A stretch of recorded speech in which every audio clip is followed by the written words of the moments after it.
back to normal na kami, back to reality, balik trabaho na naman. So, tapos na yung yasumi namin, tapos na yung holiday. So, back to normal na naman. Ang piniprepare ko lang yung dadali namin baon. Ito yung dinner namin or, dinner namin mamayang alas 12. Then, ano siya, pasta, spaghetti. Hindi siya spaghetti yung, hindi spaghetti yung gamit ko. So, ayan, ganitong pasta. Nagluto lang ako nito kanina. Tsaka, itong pork adobo. Ayan. Ito yung nagluto ko kanina. And, iinitin ko lang to dito para mamayang alas 12. Mainit pa siya. Hindi naman ganun kainit, pero, yan, lagyan ko lang siya ng foil para hindi siya agad-agad lumamig.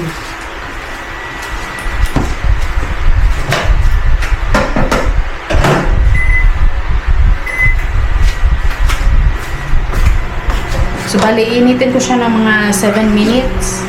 7 minutes para pagdating ng alas 12, medyo mainit-init pa siya. Ang bilis ng panahon, sobrang bilis ng panahon, sobrang bilis ng araw. Parang 3 days ago lang, parang 3 days ago lang yung, nagsimula yung yasumi namin, tapos, nagsimula yung holiday namin, tapos ngayon, sobrang bilis ng panahon. Bago pa nagsimula yung August, ngayon papatapos naman, 2 weeks na lang, matatapos na yung August. So, ayan, baon namin. Ito lang yung kakainin ko ngayon, tofu, tsaka pipino. Lagyan ko lang siya, itong tofu, lagyan ko lang siya ng shoyu, soy sauce, tsaka katsubushi. Tuna flakes, masarap kasi siya. And meron din kaming mamaya pag kinulang yung dala namin pang dinner, yan, meron kami mga biscuit dito, tsaka nuts kay Kayo. Yan.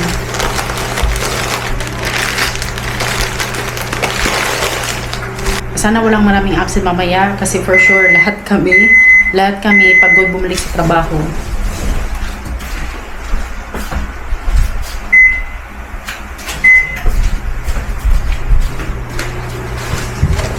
Nakakapagod din kasi bumalik sa trabaho kapag after ng long holiday. Sana walang absent mamaya sa amin kasi yun yung problema. Yung leader kasi namin mabilis ma-stress, meron siyang bad temper. Yung leader namin na hapon. Bata-bata pa niya. Ayun, back to normal, back to reality, balik trabaho na naman. At least, okay lang. At the same time kasi, at least may trabaho. Ayan. Ito yung paborito kong pagkain. Tofu na may tuna flakes. Paborito ko to. Ito lagi kong kinakain kapag may trabaho ako bago pumasok sa trabaho.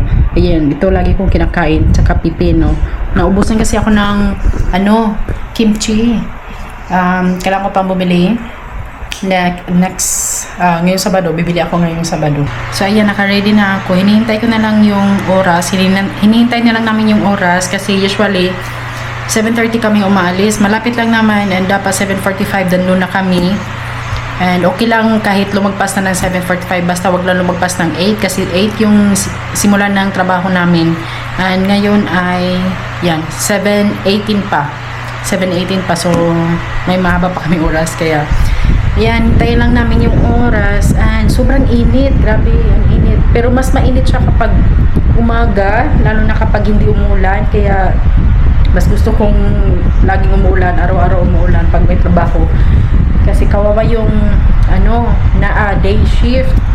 Kasi sobrang init doon. Pagkatapos kasi doon sa, malapit kasi kami sa apoy and kasi wini-welding nila yung radiator pagkatapos sa process namin. Kaya sobrang init. Buti na lang sa loob. Kapag gabi, hindi siya mainit. Kasi may aircon. Yun nga lang, mabilis kaming mabilis matapos yung trabaho namin. Kasi konti lang yung trabaho kapag night shift. So, kapag naglilinis kami, sobrang init. Kaya, naglilinis kami agad. Like 1 hour. 1 hour lang yung linis namin. Tapos, pahinga na kapag hindi kami tinawag ng leader. Kasi kahit yung leader namin kahit yung leader namin tumatambay siya sa taas or sa labas. Hindi din niya kami chine-check. So ayun nga, yung baon namin nilagay ko na sa U-box ng motorcycle. Part-time lang pala ako dito sa trabaho na to, and itong trabaho na to ay ito din yung trabaho dati sa Wakayama.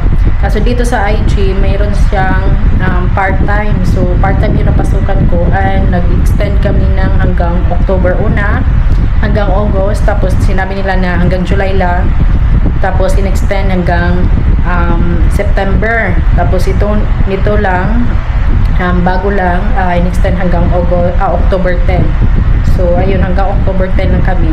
Si Kayo fix siya panggabi kami, so dinner. Sa umaga kasi lunch. Ito yung sa akin, pasta, may karage, ayan, karage, chicken, fried chicken, tsaka pasta. Kararating ko lang pala ng bahay, and may overtime ako. Nag-overtime ako ng 1 hour. Hindi ko in-expect na may overtime ako. Kasi, yun nga, kagagaling lang namin ng long holiday. So, first day namin ngayon sa trabaho. So, hindi ko in-expect na may overtime kami kasi wala masyadong trabaho. Less production.